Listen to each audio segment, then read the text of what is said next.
We're going to go ahead and get going, and then as folks join in, we'll welcome them in through the chat. So I am Dynasti Hunt. For those of you who have not had a chance to meet me, hello. I am a fitness, business, and branding coach who also teaches classes. So much like many of you who also are like doing and transitioning, have been transitioning to the virtual realm of my lovely studio and how to set up classes, teaching through my computer. So I feel like I've learned a lot about Zoom and a lot of other things that I wasn't prepared for over the last 6 weeks, and that's okay. I'm learning new things every day. And I am here to help moderate the discussion that we're calling State of the Industry. So excited to be here to talk about this a little bit and talk about where we are as a fitness industry, what's happening for us, what we're looking at in terms of what's ahead of us, and how do we actually proactively think about what are the things that we can be thinking about, preparing for, considering, creating, imagining, all of the above. So a couple of logistics, and then I'll jump into our agenda.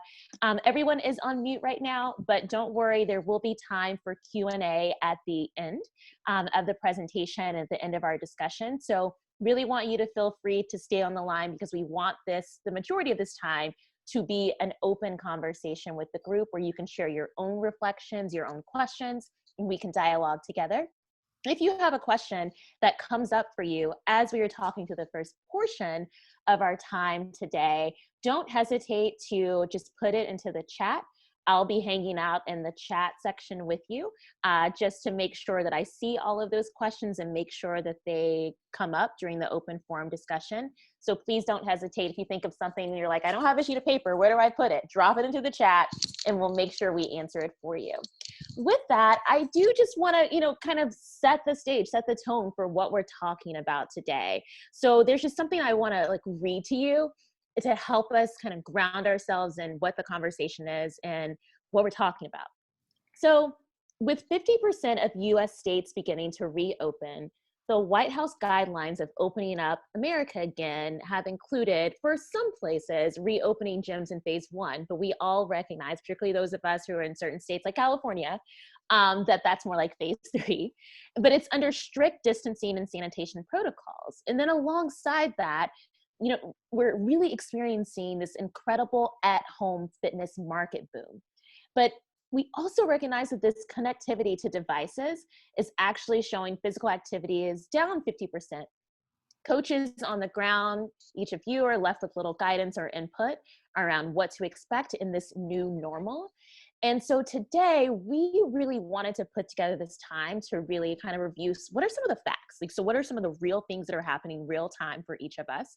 And then let's provide this space, this platform to actually discuss expectations, as well as be able to share some approaches about what we're learning, what we're thinking about, what we're considering, and what we're doing. And with that, I am really excited to introduce and give them each a chance to share a little bit more about themselves. Both the founder of LubbDubb, Mandi Bateman, as well as the founder of Struct Club, Amira, Polack, who are going to be sharing their insights with us today. So Mandi, if you wouldn't mind, I'd love for you to share just a quick overview of you. Awesome. Thank you, Dynasti. I'm really excited to be part of this forum. And I am the CEO and co-founder of LubbDubb, and we are a marketplace for the fitness and wellness gig economy, labor market, independent instructors, and we help them basically connect with their students and help them to have a transaction that has as little friction as possible. And we do promotion of events, and in addition to that, we also try to support the community through webinars like this to help educate instructors on their business and other things that they're eager to learn about.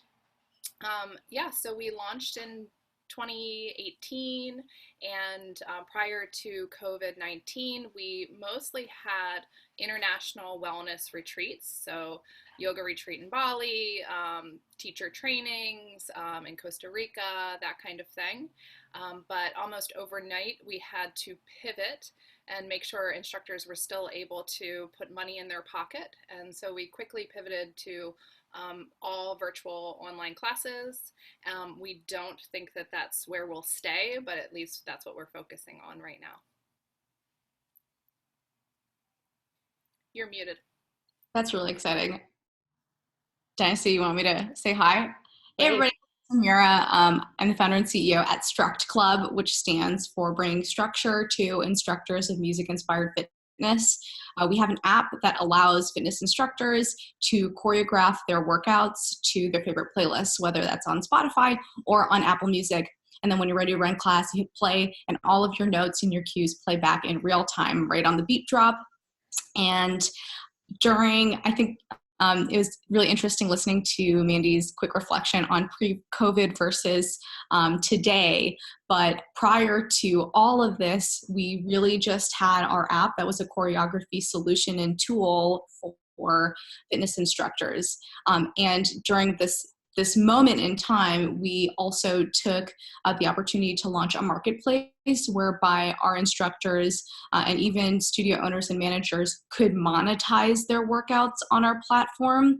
So we launched something called the Struct Shop, both in our app as well as on store.structclub.com. It's basically an extension of structclub.com that can be found on our website to help, again, kind of like Mandi mentioned, make sure that money is continuing to go into our fitness professionals' pockets. And we also launched this past week a dimension of our app that enables instructors and fitness professionals to share their workouts both with one another as well as their clients when they're teaching virtually to folks at home. So they can have their video, say they book it on LubbDubb, they book their session, and clients show up to class, they can also have the workout that goes along with the playlist with them at home through Struct Club Share, just by simply sharing their workouts. So we've been doing a lot of work as well to make sure that fitness professionals, to the best that we can with our platform, are supported through monetization as well as peripheral supplemental solutions for monetization. Great. Well, thank you both so much. I am very excited to hear more from you. And, it's really interesting to really think about how each of you have even thought about, and you're describing like pre-COVID versus post-COVID, and while we're in COVID, what's happening and how we're shifting. And it seems like, it seems like it has been going on for months or years, but no, it's only been about 6 weeks. But when you think about the big picture of what's happened over the last 6 weeks, there are a lot. So there's just a few things that I really want to highlight. One is that we're moving less. As a country right now, we're sleeping a little bit more. There's a lot more screen time, and there's a lot more stress. There's a lot more ebbs and flows in our day of emotions and things that we're experiencing. Brick and mortar is obviously struggling because they're not 100% open right now. And then there is this hybridization of fitness where digital fitness demand has really spiked, where people are a lot more interested, they're buying it more, but maybe they're not necessarily moving as much. So there's this interesting tension that's happening there. And then when we think about the conversations are starting to shift, where folks are like phase 1, phase 2, phase 3, these 4 phases of reopening and getting back to normal, which I don't know that we will get back to total normal. It'll be our new normal. But really now starting to think about, okay, so what are the things that we need to have in consideration in terms of how are we protecting ourselves, our clients, and our businesses with distancing, sanitation, mask, how are we interacting? What does the space look like? How do we think about the fact that it may not be back to 100% where it was before for a long time, if ever? And what does that mean for if there are fewer class slots and times, fewer jobs, fewer clients that are ready to come back and engage with us? And what does it look like for our overall class format where, if you've ever experienced, I know I definitely have, of like, wow, I've got a packed out class. There's barely enough space for people to move. Probably not going to happen, in those few phases as we start to reopen. So, some of the real things that we're thinking about and we're challenged with. And I'd love to turn it over to Amira, because I'd love for you to share more about these facts, what you're seeing, and really what we should start to think about before we move into the conversation piece of this morning's discussion. Definitely. And that is so many topics. It can be so overwhelming that, in fact, I ended up putting together, and y'all know me, I'm all about structure. That's what Struct Club is about. Put together a resource that we are going to distribute after the fact that includes some market research, quick sweep, some reopening bits, and some takeaways on digital content. If y'all can see the screen that I'm sharing, big high-level takeaways, state of the industry, basically exactly what Dynasti has said. Some data that validates that America is moving less, even while they are buying at home and digitization solutions for fitness. There's still a lot of adaptation that has to go on. People are still forming their habits. It's a great time to continue to, for those of us in the fitness industry that is very facility-based, continue to pivot. For those who already have, congratulations on that. And there's more to do because people are struggling to work out and find their routines at home, even with 250,000 apps for fitness and wellness in the App Store, which is a staggering number. So, unfortunately, I personally think until there is a permanent solution, such as a vaccine, or some form of containment of coronavirus, that studios, facility-based fitness, there will be a continued struggle. It's not going to be a floodgate reopening.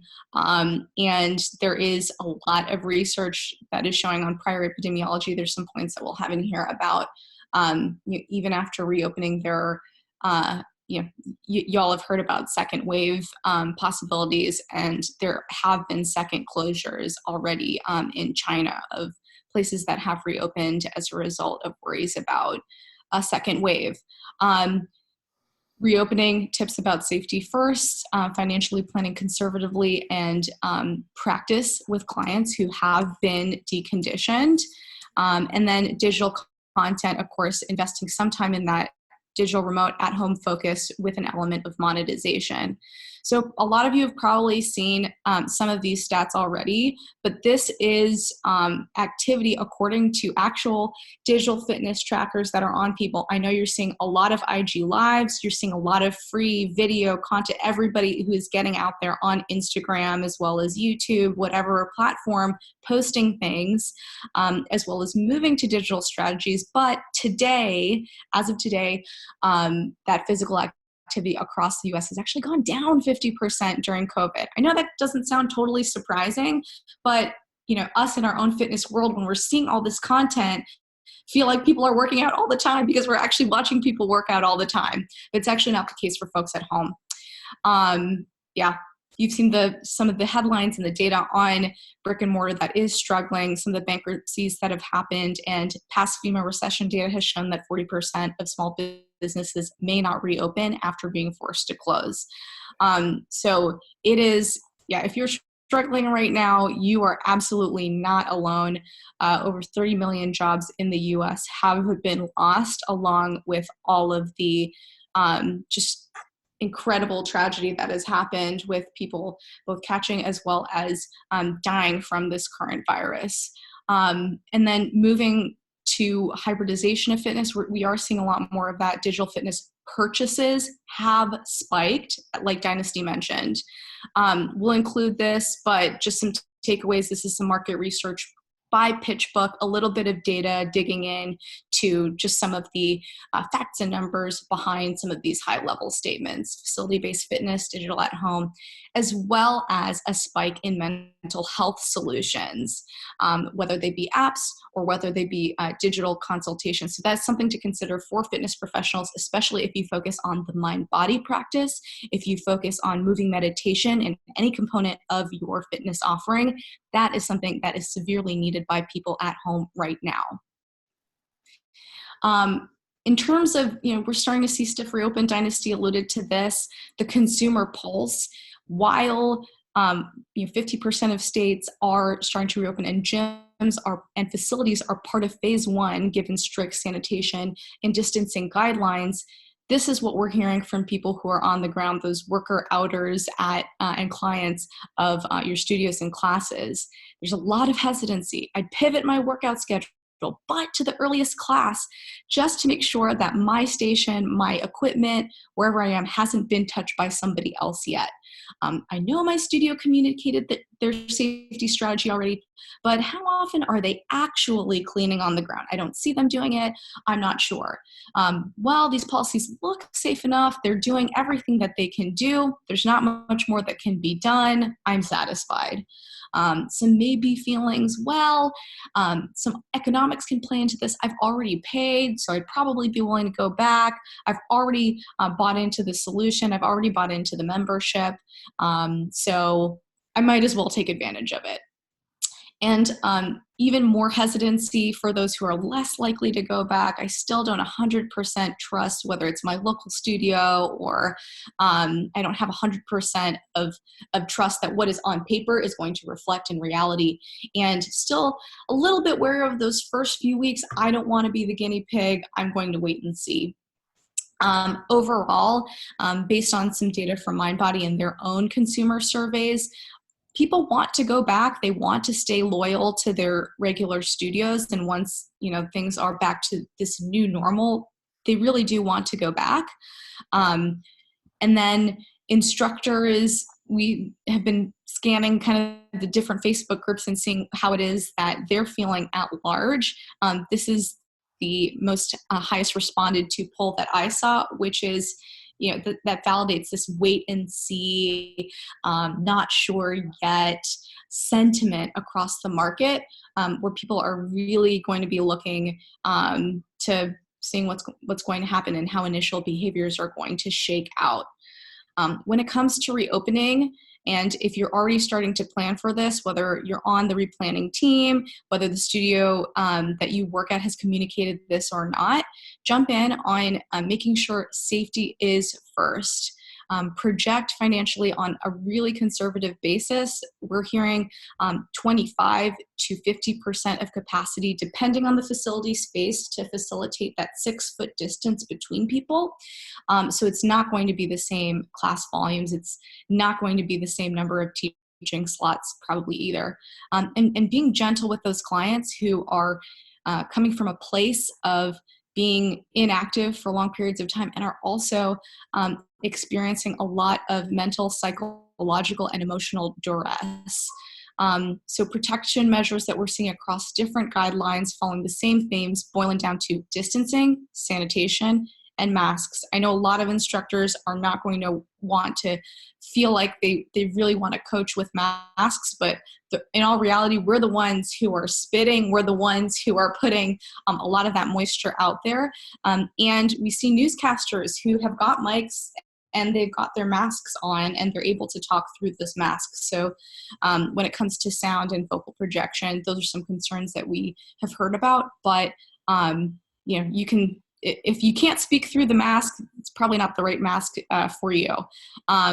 Ruling out that, 100% back to normal, Dynasti already touched on this, and then class formatting, being mindful of where people are at with their bodies and with their emotions, as well as with their minds.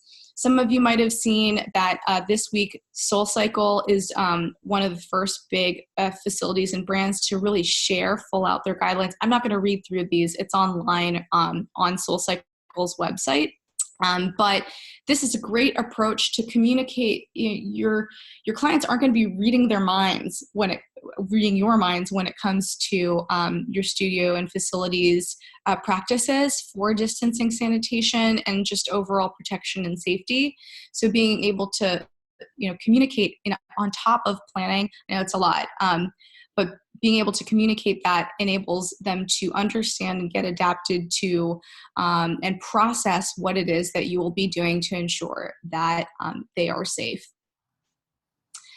We talked a little bit about this on the class programming side and what you might consider, especially at this point in terms of your messaging and the workout formatting and the intensity. An easier workout today will actually feel more intense than pre-COVID because of the level at which people have actually not been active.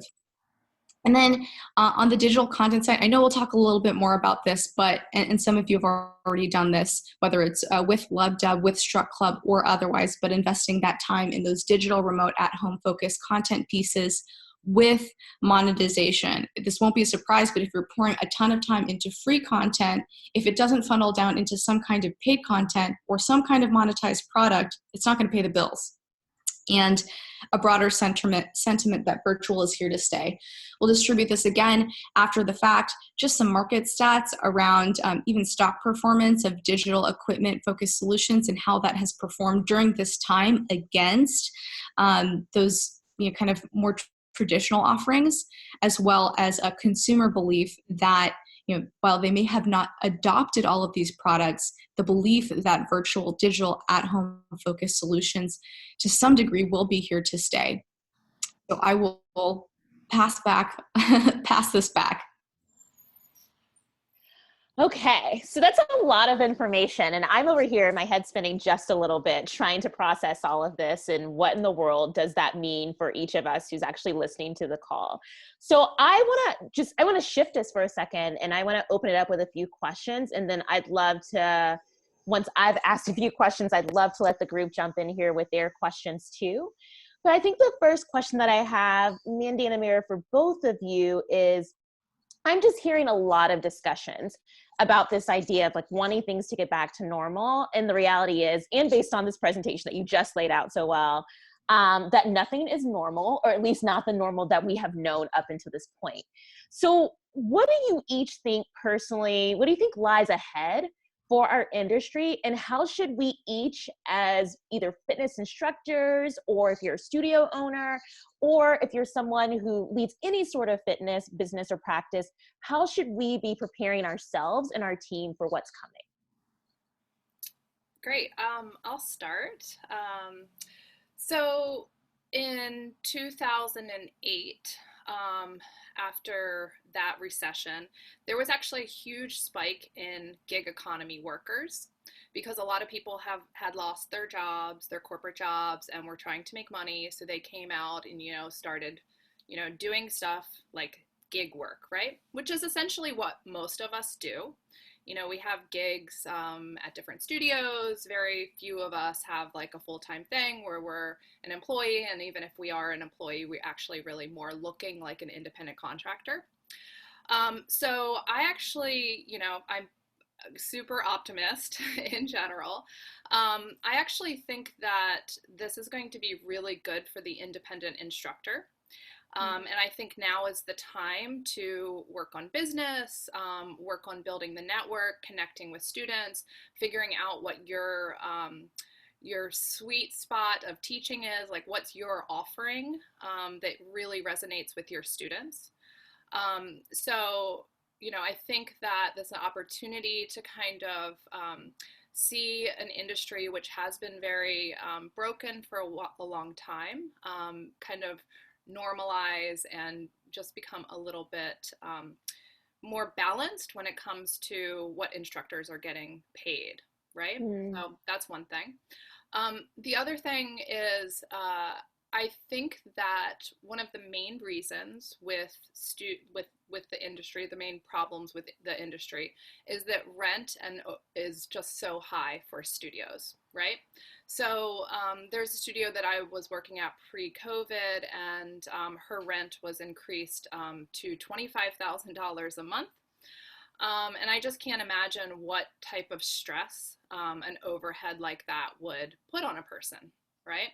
So this is one of the main problems, and maybe with, what's happening in the economy, rents won't, be as high anymore, and hopefully there'll be a little less stress on studio owners.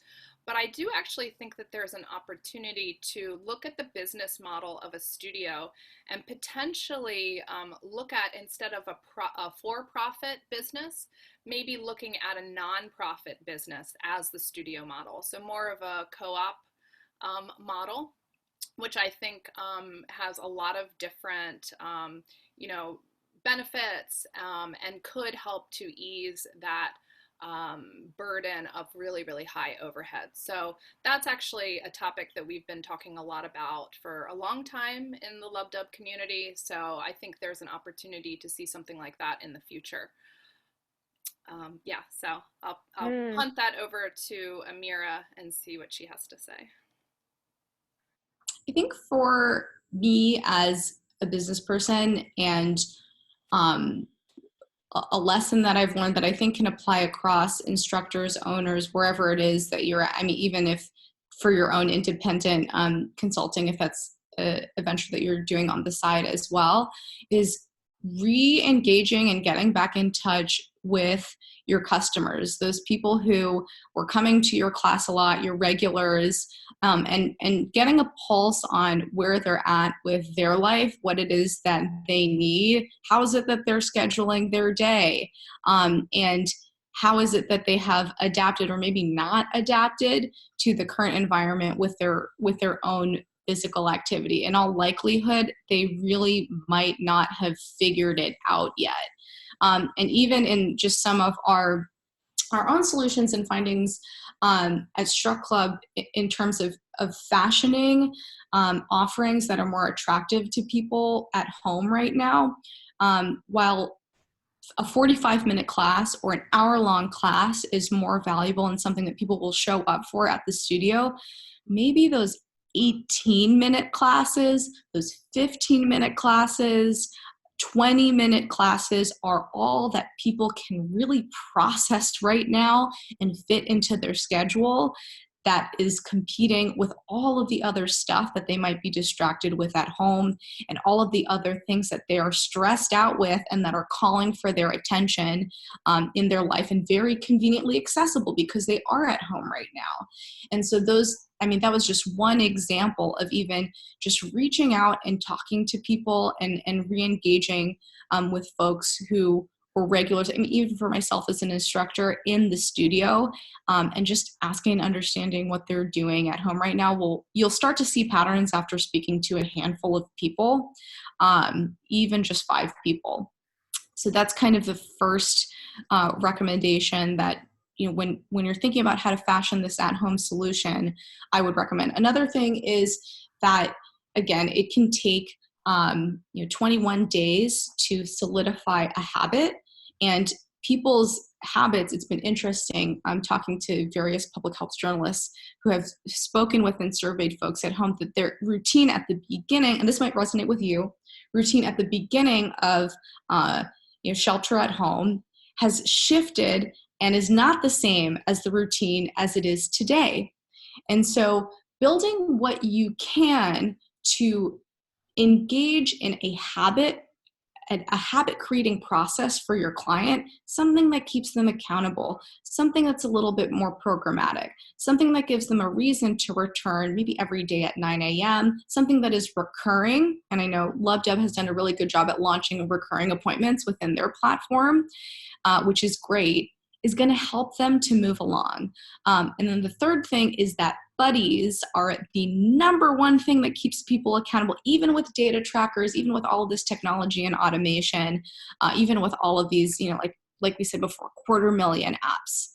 Having a buddy, having that relationship there is irreplaceable in terms of solidifying some accountability and nailing in those habits. So what can you do to, even with technology, even with digitization, provide that human touch and that human connection, pair people up with each other, create that sense of community that they come to the studio for, that's still going to be critical, that doesn't go away. And if anything, people need that now more than ever. That's so helpful. And Mandi and Amira, I appreciate both of your insights. It's so interesting. One of my reflections as someone who both coaches fitness and wellness leaders, but also as an instructor myself, is that one of the big things that has happened throughout COVID is, a lot of studios, just to be transparent, have shifted their models. They've had to lay off people. There's been a lot that has happened to us as instructors and coaches. And now all of a sudden, it used to be that you could come, you could teach your class, and then you could leave, but like the equipment was there for you, everything was there for you. And now it's like, oh, hello, you are now like the person that's in charge of like running your Zoom. And now you're in charge of marketing your classes. And oh, you need a website, you should build your website, and you should have emails too. And then you should figure out the buddy system and how much you're going to get paid. And the list goes on. So from a matter of like 0 to 60 seconds, a lot of us have gone from, in whatever way that may have looked like before, some level of support to here you are now like fitness entrepreneur connoisseur, and we also want you to make sure you give folks a really quality class, which can be a lot. So I'm curious from both of you, how are you all thinking about in your own businesses? How are you helping to support instructors through this time and things that you all are considering or thinking about? Okay, I'll start again. So I think that, it's interesting. Training to be a fitness instructor has, I think, made me a really good CEO. And one of the skills that I have as a fitness instructor is to be able to, in the moment, pivot quickly, super, super quickly. Like, in the beginning of teaching, I'm like, okay, here's what I'm going to do here. I work with with rehab clients, people who have injuries and stuff like that. And, prior to teaching class, I'll be like, okay, here's what I'm going to do. I'm going to set all the equipment up, get ready for the workout. And then the person walks in the door and they're like, I have a migraine. And I decided to come in anyway. And I'm like, oh God, we can't do any of the things that we wanted to, or that I wanted us to do. So I have to look at this person in front of me and teach to that person in this very moment, right? So, that's basically what we had to do quickly. We had to just transition and get everybody online. And, for me, it was super empowering. I've watched a lot of other instructors, feel empowered. And Dynasti, I read your Instagram post and I'm like, I'm not sure if I'm using that word properly, but, it is so incredibly, autonomy is freeing, it's super freeing. And so hopefully we've given instructors, a little bit of autonomy in their business. Great. Thank you, Mandi. For us, just a couple things with our technology that I've mentioned that we have implemented and launched. One is the Struct shop that enables people who create workouts to playlists in our platform to be able to monetize that. Just feel free. Auditions are open, actually. They have been open, and our next round is on May 15th. So that's in that's sometime next week. But and then being able to share workouts with clients at home alongside whether it is their live workouts or even just a program that they're implementing with clients at home. If you're playlisting and if you're marking up those playlists, it's basically like getting paid to prep, which is unprecedented for instructors. You get paid to show up and do the class, and then you have to throw that class away. We're completely flipping that, and with Struct Club, people can do those workouts as many times as they would like, and you can, after your workout class, the live online class, distribute and generate even more revenue for people at home by distributing that workout and charging for it. So those are just a couple things that we do in our Struct Club ecosystem, but more broadly than that, and taking the first, really that first step, I think people can forget, especially with the boost in screen time and how much people are jumping online, and you're getting notifications about other fitness instructors' live sessions right now. There's just so much self-comparison that happens where you're like, oh, I'm not doing that, or oh, I'm not doing this. And there's a flood of emails with all of these things that you could be doing.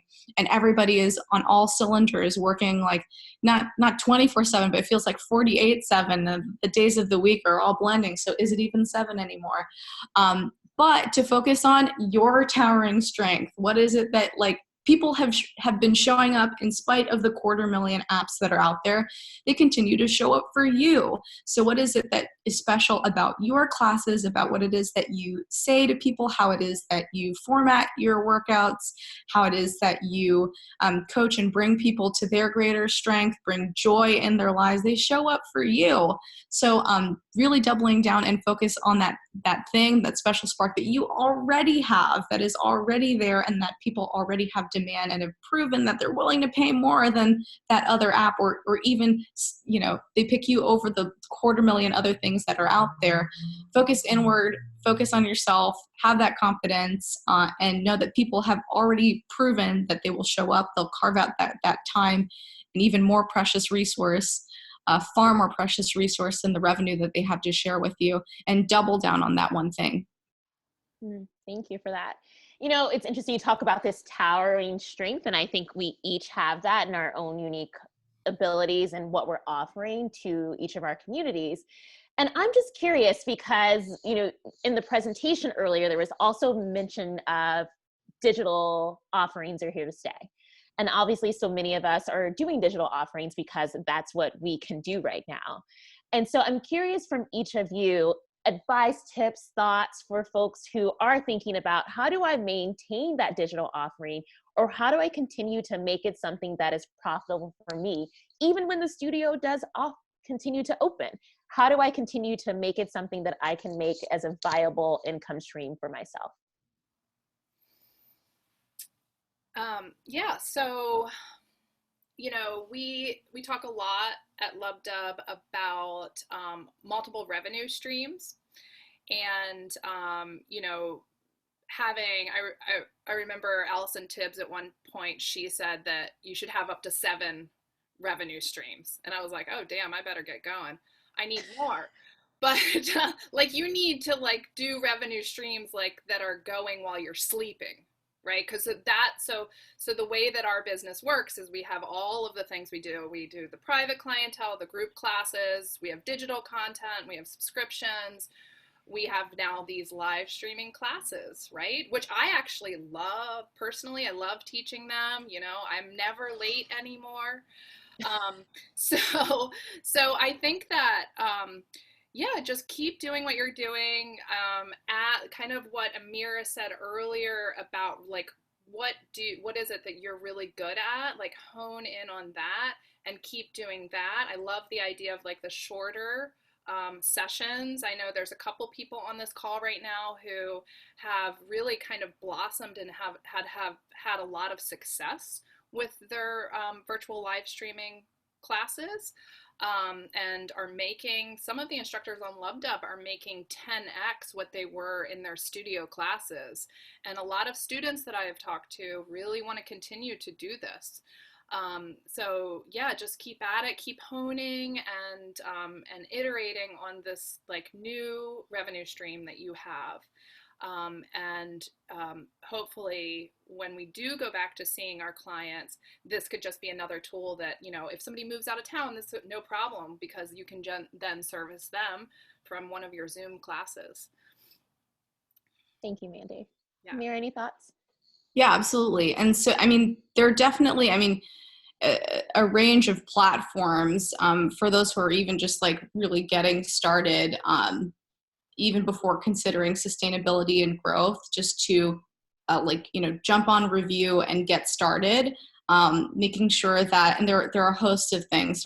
Obviously there's stuff like LubbDubb. For us, we're just trying to help people monetize literally the workouts that they make even before they show up to class, with Struct Club.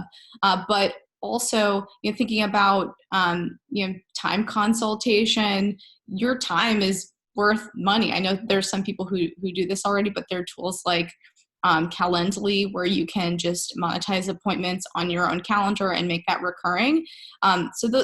Just a little sweep on just some of the tools, and making sure that whatever tool it is, there is monetization that is built in it. Notice I did not mention Instagram and I did not mention YouTube. Great marketing tools. They can drive top of funnel for those sales, but you can't monetize the videos that are live on IG, as you know.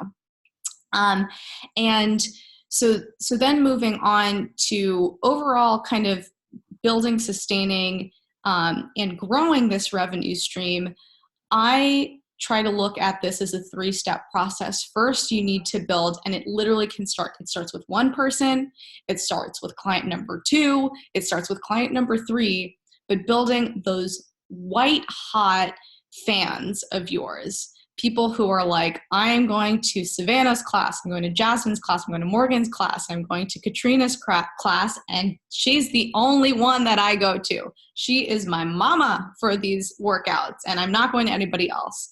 You have that trust line built with these people. Next, make it super easy for them to share that next class, to bring their one friend, because how much easier is it for those 5 people to recruit the next 5, double it up to 10, than it is for you to go, hey mom, like, hey grandma, come to my class, right? It's going to be a lot easier rallying that army, that like wolf pack you have built for yourself. And then 3, giving them in some way, shape, or form the incentive. Maybe it's a referral, maybe it's a little contest with swag, or one thing I've been doing is like giving away like, little green tea packets, like matcha packets, just for fun. There are probably a bunch of apparel companies and, that really could use your help as an influencer with, and might give you like free leggings if you promo their stuff, some kind of referral mechanism to reward your tribe for bringing new tribe members into the pack.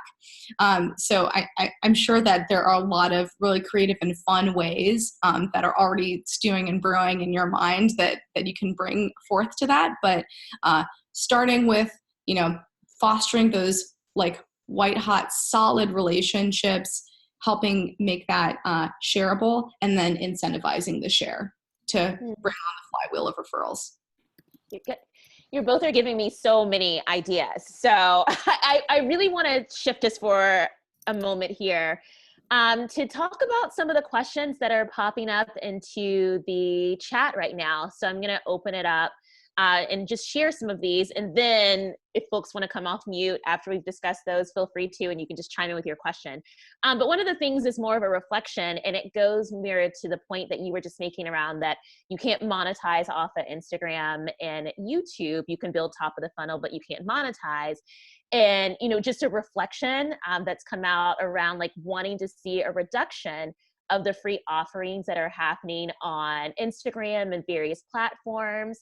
Like a sampling gives this idea of like it's a taste that inspires the purchase, but if it's the entire class they're giving away from free, like how does it impact others who are charging for their classes? So would love to hear if you all have any reactions to that reflection. And then there's a few other questions that I want to pose to you all that are in the chat. All right, I'll start.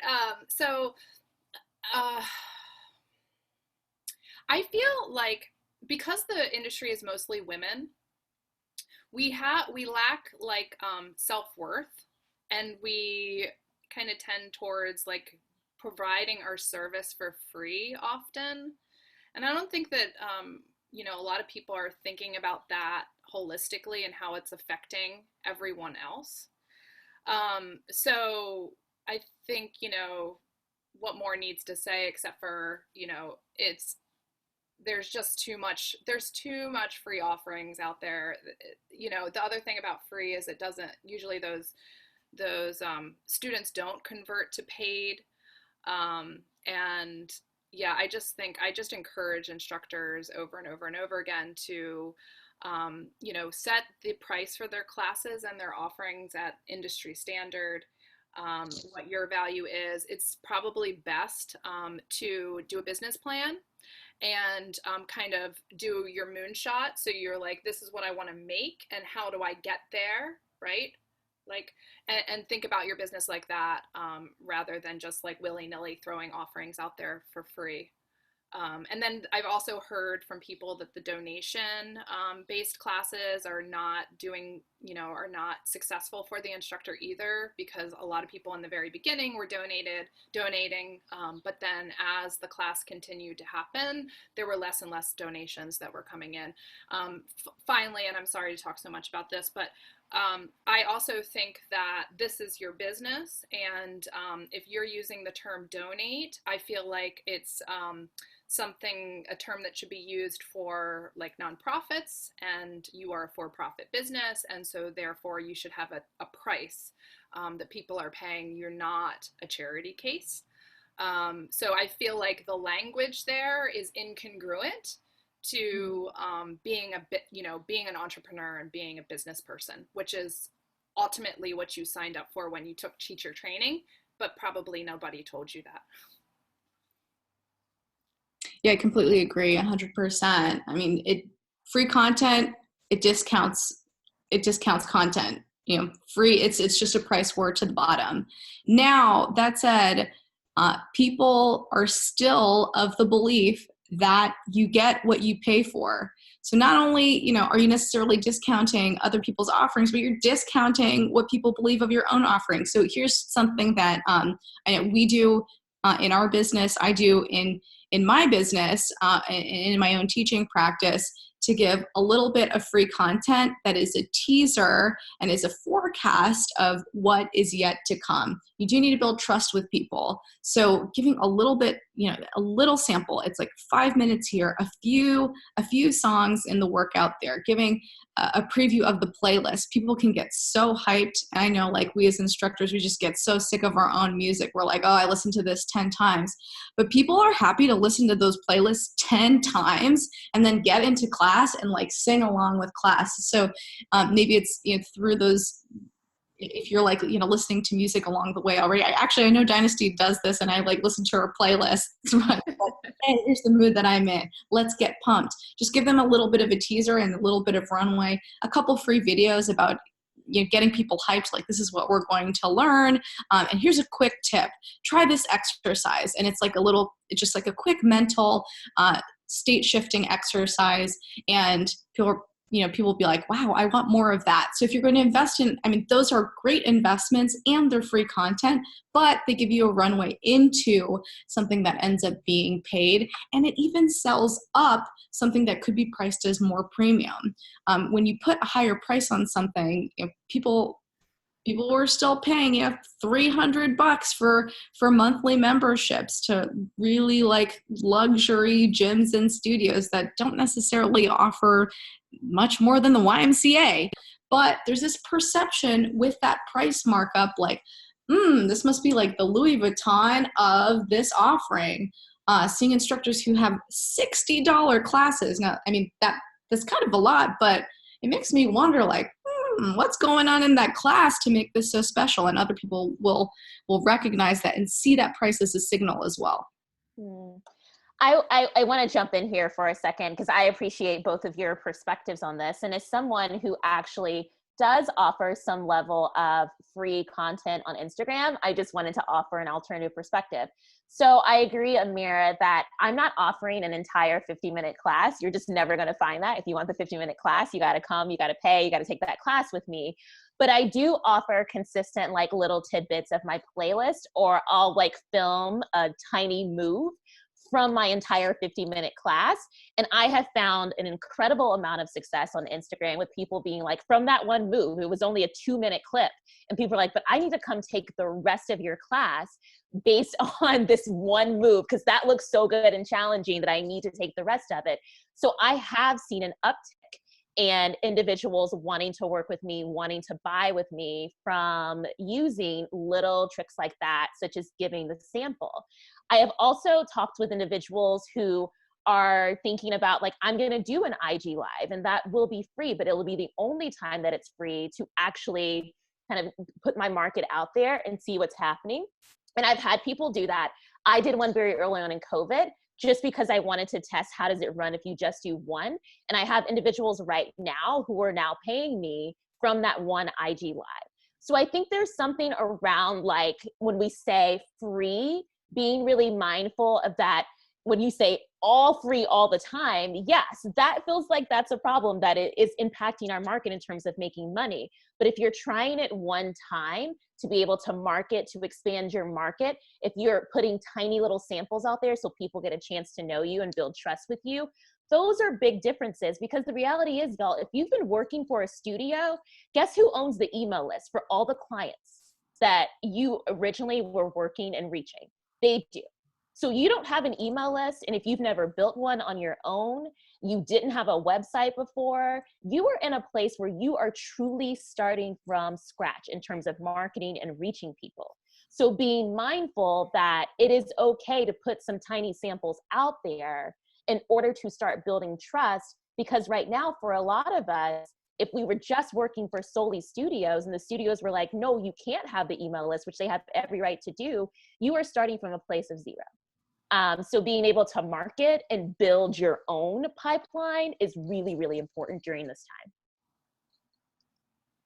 So I want to, there's a couple of questions around, like, pricing, and I think we should stay on this topic for a second, because I want to ask this second question.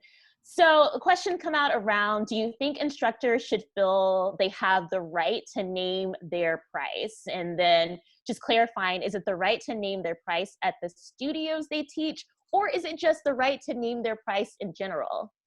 So I'm curious, Mandi and Amira, if you have thoughts. It's interesting. I definitely have reactions to this one. So I'd love to hear your reflections. I believe as an independent contractor, you have the right to make your own schedule, to name your price.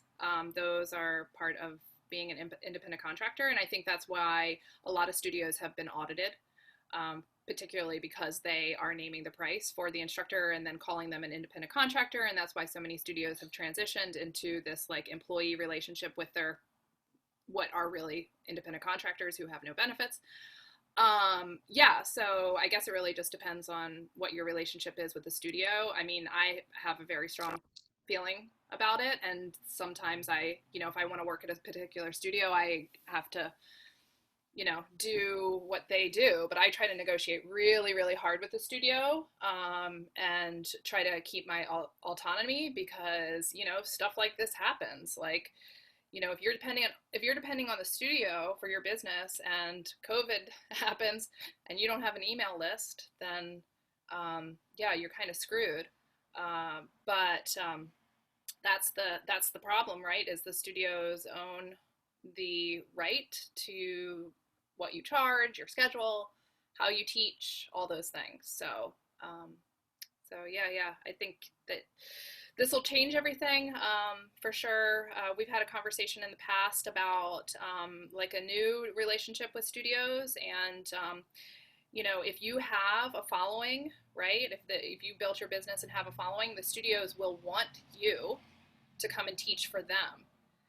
So the more that you can actually build your business, the more that you are going to be, in demand by studios. Yeah, it's interesting, Mandi. This goes into this other question just around like, how do you think that studios and boutiques will change when some of their instructors are currently making 10 times what they were making, now that they are making more through their virtual classes? So how will they change their approach? How will they change their behavior? I mean, I really hope that it will become like a 50-50 split, but I don't know if that's possible because their overhead is so high. But I mean, it feels to me like we're both in this together. Like the studio needs to be there. The instructor needs to be there. And so it'd be nice if we could just like split the revenue rather than like getting, I think most instructors get like $35 a class. And you just can't really live on that, especially in the Bay Area. Yeah, Amira, your thoughts? Of course you should name your price. Of course you have the as an employer myself, I actually always ask first, like, what is your price? Like, I might not, as an employer, be able to pay that price. And your studio, I mean, depending on what stage that they're at, and I've worked at all kinds of facilities, from nonprofit facilities to university facilities to corporate facilities, boutique studios. Different places are in different stages, and they might need just like the capital to start up and start out. So they may or may not be able to like afford the price that you're asking. But yeah, for sure, you have the right to put your price out there. I don't know. That's it. Yeah, I would just add that I agree with both of you and think that you should name your price, and that I do think it will force studios to really look at how they are, saying they're going to compensate you, or to have tougher conversations about how they're compensating you. I think for myself personally, I've seen that where, because I've built my own brand and my own thread, it led to different conversations about, in terms of like how much you can pay me, how much I think I'm valued at, and how much it costs to have me come and teach a class. Because I recognize, even through virtual offerings, that it's like, this is great. You can pay me X, or I can just go and I can do this virtual offering and make the same amount of money or more by myself. And so, and I think when studios start to hear that, I think there will change the conversation. I am hoping and hopeful that it will change the conversation. Mandi, you raised an earlier point around this idea that like, we as women, I think it's true, we as women want to give it away for free, or we're afraid to charge, or we're afraid to like name our worth. And I have a lot of conversation with a lot of folks that I mentor and coach around this, like naming your worth. But more importantly, if we just want to name it too, a lot of smaller boutique studios that are undervaluing and under, compensating individuals are also women too. So I'm like, let's just change the whole conversation and let's have some real conversation about like why we are being compensated at a less rate, but also why we are accepting being compensated at that rate. So I think in hoping that it will actually shift the conversation to a real conversation around real equity around compensation. I will also say, I mean, some of the studios that have broken the mold on pay that have been, I mean, like the Soul Cycles and the Flywheels of the world, they've also been founded and run by women. And I think, that they've been women that have been on both sides, like both on, on the teaching side and on the ownership side. People won't know what your price is until you name it. They won't know what it is. I mean, they can't read your mind. They don't know what it is that you'll be seeking and what your minimum threshold is, whether it's for the fixed hour. And by the way, also for variable compensation. Clients, when you move on to digital, that's 100% variable. It's like per ticket, you are earning more. And more studios, more boutiques have been leaning to that model where it's like, look, if you rally all the clients, if you book out the class, you're going to make more than and you hustle, you're going to make more than if, one person showed up. So, that could be another area of flexibility and innovation around pay that, you can consider when it is talking to and collaborating with your studios. And I think that, provided that we all share in each other's success, there's just going to be more room to share. So, that bringing in, it ties back to that incentive piece that we were talking about earlier, rewarding for greater success puts everybody on the same side. So I think I have a lot of optimism around how things can change. It's not a zero-sum game, in other words, that compensation can change both for the instructor and the studio to put them on the same side of the table. Thank you, Amira. So 2 other questions have come in that I do want to just read verbatim to you all, and then I want to open it up for folks who just want to come off of mute and ask their questions directly. So first question, they're tied together, but one, is there a market for fit pros to rent space at a brick and mortar that can no longer host large classes for virtual filming? Savannah, I hope I'm pronouncing your name correctly, but we might likely pivot to becoming a filming studio. And then she notes, that she is actually a studio owner and instructor, but isn't sure about being able to reopen at that larger capacity for a longer period of time. And because they have so much equipment, is LubbDubb actually a platform we could use to market our space in LA? So Mandi, I'll let you answer. I will say on that first question, I would say yes, I am having active conversations with folks who are trying to figure out where they can film. If their home is not conducive for filming for on-demand classes where they can film safely. So that is an active conversation that I have been asked for instructors for spaces and like, where can I do this? And this is not just like in the Bay Area. I talk with instructors and work with instructors across the country. So that is a question that's come up. So I would say yes to that. And then rhymes with banana, Savannah Banana. I got it. Thank you. And then I'll let Mandi jump in on the question around marketing space in LA. Yeah, so totally agree. Also have spoken to a couple of studio owners who are thinking about doing the same thing, kind of converting their space into a recording space. I know one instructor who is doing that right now, and her classes have been just getting better and better because there's multiple camera angles, the lighting is better, for me when I'm teaching, either my head is chopped off or you can't see me at all. So of course, I think there's a complete opportunity there, and it's awesome that you're thinking about that. Do we have the functionality for people to kind of go in there and do like Airbnb for fitness studios?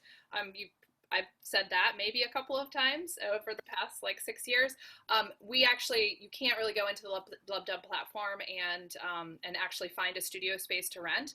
We were, prior to COVID, had some studios that we were working with in the Bay Area where when an instructor said, I need to find a place to teach, and then we would just like in the back end do kind of an analog like matchmaking thing totally for free. So I'm happy to put you onto our list and put other instructors in touch with you, and we can collaborate on some marketing ideas as well. But there's no functionality built out for that within our platform right now. And I will also offer up that Amira and her team are based in LA and probably have a lot of contacts with instructors down in the area as well. Let's do it. Let's link up. Yeah, we have thousands of instructors in our network, and I'm sure that none of them have even thought about renting out a space yet. And by the way, in LA, there are ridiculous number, and in the Bay Area too, in many cities, ridiculous number of people have tons of money to throw around still that would love to rent out space. So let's figure this out. Let's jump on the line and figure it out. Awesome. Well, I'd love to open it up. You can just unmute yourself just with that mute button. If you have a question for Amira or Mandi, or I'm happy to take questions too.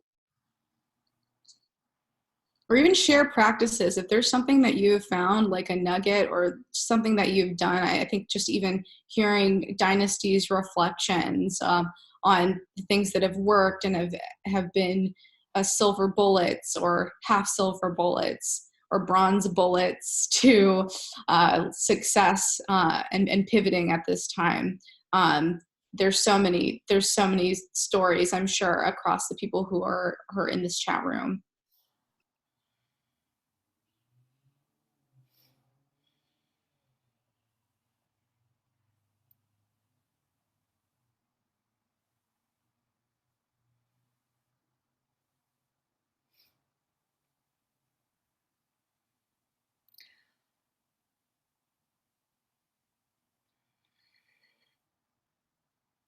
Well, I have one more Maybe thing. we're all a little bit nervous. I was like, I'm very comfortable with a quiet silence, so we could just stay here all day. I'll go ahead and say hello. My name is Ash. I am primarily a contortion instructor with the San Francisco Circus Center, but I'm also a yoga instructor, dance instructor, and general mobility instructor overall. Just basically trying to get people to move in their bodies and make fun shapes, and hopefully adding a performance elements to it in circus. But I primarily work for the San Francisco Circus Center, and we, as a nonprofit, fitness industry, we've been struggling with the same things that you've all been describing, but we have found some really great success recently in our online offerings. I am personally spearheading our online training program, which is why I'm here. I was super excited about this workshop. I'm like, yay, circus is this odd thing that kind of doesn't quite fit into the normal model, but is still 100% right in line with the business model of fitness classes, yoga classes, things like that. And we have found really, really great success in building community engagement just by offering, just like you were saying, free things, little free things to our community and to our students. For example, we normally have a big monthly cabaret show, and the tickets are, they can vary in price, but we did it for free. We had our season finale online, and we had great engagement from our community. And we did that right before we launched our online classes. And like you're saying, we started real small. The community got really excited when they saw the free show come out. It really inspired people to break the funk of sitting at home. So I think that being able to create some of that free content that is a little bit more lighthearted, a little bit more playful, that really touches on the humanity of the situation, that the business too is experiencing hardship, but we're gonna suffer through it with you. We're gonna do the thing on the computer and look at the screen and do all the same things that our community members are doing, trying to stay with us. So yeah, I feel like bridging that gap in where the business is suffering, and bridging that gap into relating to your clients, relating to your students, that we're suffering together, but we're going to get through it together. Mm.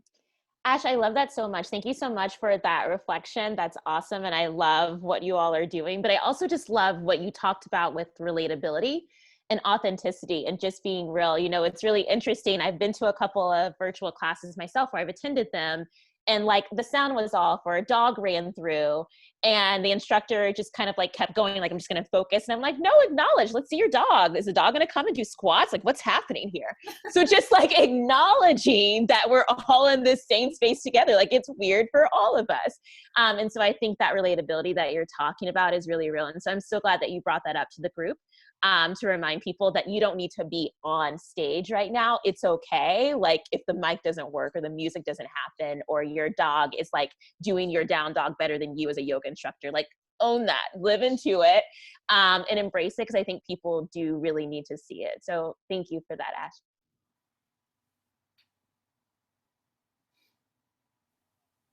I'll just chime in here really quick there. Hi everyone, I'm Morgan. There is a pretty cool space in Southern California in like Carlsbad area called it's called Square Fit, so sq.fit.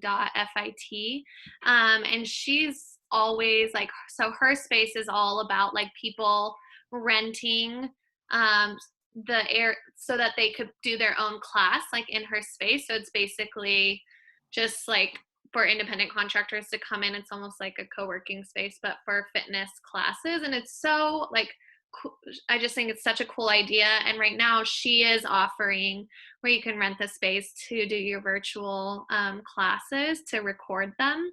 And it's a really beautiful space. They have like equipment for you to use and stuff like that. So I'll put the URL in the chat, but just to like look at, see what they're doing and see if something like that, if that's in your area, or talking to studio owners about thinking about that model right now. Thank you, Morgan. And not to put you on the spot too much, Morgan, but would you share with the group a little bit about what you do? Because I think it's helpful for the folks that are on the call. I know, I was going to say that at first. So hi, I work for, I'm the Director of Operations and Marketing for the Women in Fitness Association. And Amira is actually on our board.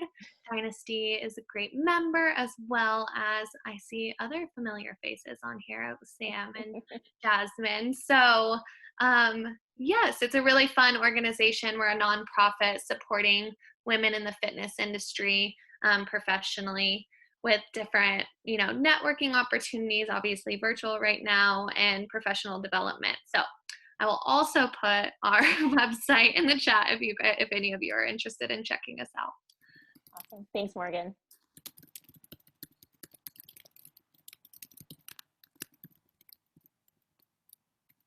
Any other thoughts or reflections or questions?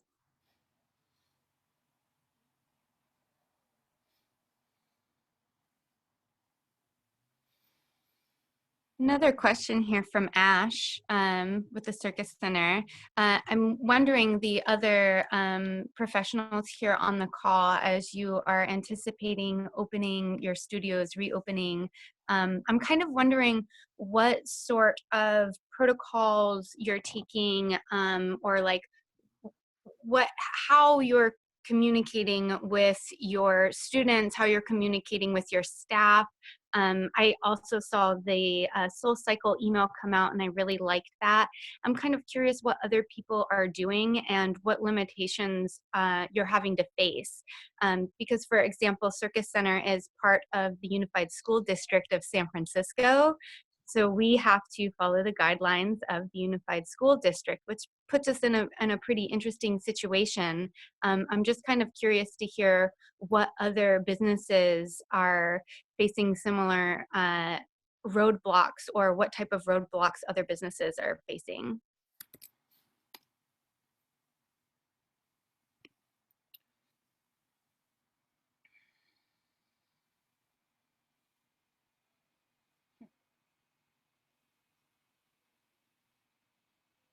I'll jump in. This is Savannah, rhymes with banana. Sorry, I'm not doing the video because there's a window behind me and you'll just see a silhouette. In response to Ash's question, I know that for our main roadblock is just square footage. We have a very, very intimate studio. We have marketed as like a true boutique experience because of the size. We were able to fit 17 bikes, including the instructor bike. Initially, we have reduced that a couple of months prior to the shutdown. We reduced it to 15 bikes, which made it a little bit more comfortable, but still very, very intimate, with the anticipation of a 200 square foot radius between clients. We anticipate being able to accommodate 4 bikes maximum. So this is going to place a huge it's going to impose a huge change to how we do business, how we market our business, how we price our business. Our model is going to change significantly. We're still in the discussion phase, obviously, without any true, here in California, our rollout, we're looking at possibly, if we reopen August, maybe, at this juncture. It's really hard to say. So everything is so up in the air, but just realistically, that's going to be probably our biggest challenge is how are we going to price it? How are we going to offer what will essentially be semi-private classes versus group fitness? So yeah, thanks. Oh, and thanks you for doing this panel. We've been on so many in the last couple of months, and this has by far been one of the most informative and down to earth and just fantastic. So thanks everyone. Thank you. Thanks, Savannah. This is Brianna. Ratio and all one of the things, just to kind of go with what Ash was saying, things that came up in other conversations that I was listening to around the way they were addressing things like that was really, kind of what you're seeing at the supermarket, where there's just that tape kind of on the floor, of here's your 8x8 space in the room. And oh, looks like I just went unstable. So maybe you're hearing them. We can hear you. But that's what they were talking about, and just like Savannah was saying, the challenge is going to be going from a group fitness environment to really going to more of a private, small group fitness, and then 30 people in a room, you might have 5, just like she said. But, folks were talking about just, again, measuring out that space, equipment, people really want to get people back to using equipment because they've all been doing body workouts at home, if they have been doing any, but then making sure that, you're designing your workouts around things where folks are only going to need to touch a piece of equipment that they're the only ones touching. There's no rotations, there's no circuits. And so, cycling a little bit different, obviously, because folks were already in their own space. But for those of me that are group fitness, a lot, and changes the dynamic. And so just making some of those adjustments in the way you students and the way that you plan out your space. Thank you so much for sharing that as well. It's interesting. I will say that I think SoulCycle was one of the first to come out with very public guidelines that they've been working on. I think we will see other studios start to do the same at this point. But I do feel like a lot of the conversations are still happening behind closed doors. There's not as much information coming out to clients just yet and figuring it out. I think what I'm seeing is a lot of communication from studios saying we are working on it. We are trying to figure it out. We don't know what it's going to look like yet, but we are actively having those conversations so that when it's time, we will let you know. And I think that's been helpful for clients to hear, is that, you don't have all the answers, but you're thinking about it. And so I even think for clients, hearing something rather than nothing at all is important, because I know some studios who've taken the approach of like, maybe we just shouldn't share anything at all until we're there. But, clients are appreciating, some of them, some are like, that's too many emails for me, but some are appreciating just some level of touch point, because it just feels like there's some level of normalcy. Like I used to hear from you every week and I'm still hearing from you. So that helps me stay connected to you. And so just thinking about like ways that you can continue to share and connect with folks, I think matter too. Lauren had a question around, you're in finance and wondering how to offer your services in a consulting capacity to support our studios. I know they can't afford a full-time finance industry expert. So if folks have thoughts on this, I'd love for folks to come off of mute and respond to this question. I will say, Lauren, is someone who leads dual careers. So I do HR and DEI work, and then I also do all of the fitness work too. So I kind of run on dual paces here. I have worked with studios and helped them with the HR and DEI work that they're working on. And it's definitely been a case-by-case scenario. So there's not like one blanket thing that I've done. It's been a lot more customized solutions based on their needs. And so I think it could be interesting for you to think about if there are studios that you are interested in working with or supporting and reaching out and figuring out like what their needs are to do some sort of needs assessment. Because I think what one studio needs may be very different than the next. And especially given this time, depending on where they are, the conversations they're having, some are like, this is what we need. And others are like, come and talk to us in 6 months. So I think just, reaching out to those studios one-to-one and figuring out what can you customize that may support them would be my personal suggestion.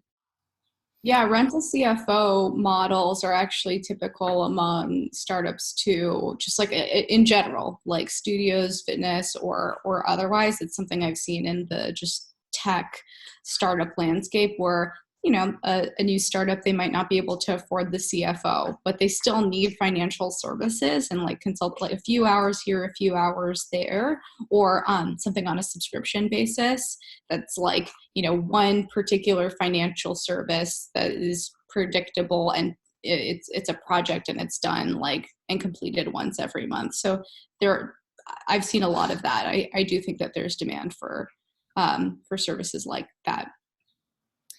And then also, Lauren, I actually think that there's a lot of independent contractors who could probably use your services as well. And so if you wanted to set up a webinar or something like this, where you were teaching instructors, how to do a pro forma or, like whatever it is, and maybe wanted to then, continue to work with some instructors who found your services super valuable, that's something we could definitely set up as well if you were interested in working with the individual. So thank you for your input. That's really helpful. Awesome. Amira, you said something about like a rental CFO. Where have you been seeing a platform for that kind of marketing? A platform for marketing. So when it comes to, I'm like a follower of so many newsletters. Somebody that like sneakily looked over my shoulder at my inbox once and was like, wow, I've never seen so much spam in my life. Whatever it is that I'm one of those consumers that if I'm like following tech or if I'm on like the Girls in Tech newsletter, I'm on the Crunchbase newsletter. So when it comes to startups and tech startups and where I find those services are like accelerators or things like that. I think for fitness services, like Morgan, who is on the call, is a great example. That's a newsletter. I follow the Women in Fitness Association newsletter. I follow LubbDubb's newsletter. I follow Dynasty's newsletter. So anytime they put stuff out that's valuable, I follow Savannah at Ratio's newsletter, all of the like local studios as well. So anytime that they send stuff out, I'm always like scanning for those insights.